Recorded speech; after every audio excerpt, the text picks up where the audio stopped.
আসসালামু আলাইকুম, ওয়েলকাম জানাচ্ছি। আজকে আমি নুডলসের কোরিয়ান রামেনটা রান্না করব। ইনস্ট্যান্ট নুডলসকে স্পেশালভাবে রান্না করার চেষ্টা। চলুন তাহলে এর প্রস্তুত প্রণালীটা শুরু। একটা পাত্রে পানি বসিয়ে দিয়েছি গরম হওয়ার জন্য।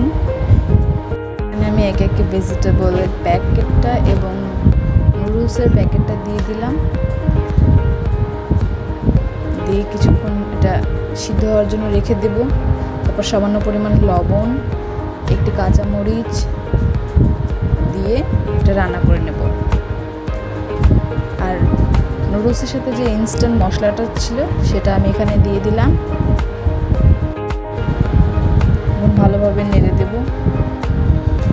তারপর এটা সিদ্ধ হওয়া পর্যন্ত অপেক্ষা করব। অন্য একটা পাত্রে আমরা চিকেন, চিংড়ি এবং মাশরুম ভেজে নেব, যেটা আমি ম্যারিনেট করে। আমাদের রামেনটা তৈরি হয়ে গেছে। এখানে ধনেপাতা দিয়ে এখন আমি বাটিতে নিয়ে নিই। দেখতে পাচ্ছেন চিংড়ি, মুরগির মাংস এবং মাশরুম আমি ভেজে নিয়েছি।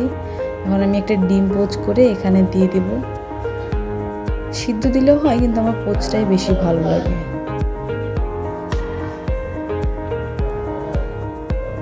সাইড দিয়ে আমি মাশরুম দিয়ে দেব।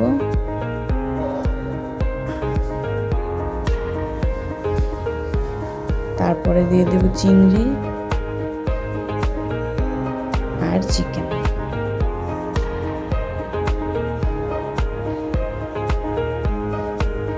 তৈরি হয়ে গেল আমাদের ইনস্ট্যান্ট কিন্তু মজাদার রামেন।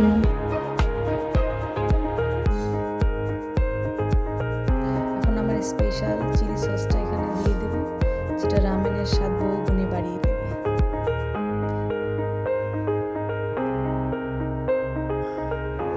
শীঘ্রই চিলি সসের রেসিপিটা আমি আমার চ্যানেলে আপলোড করব।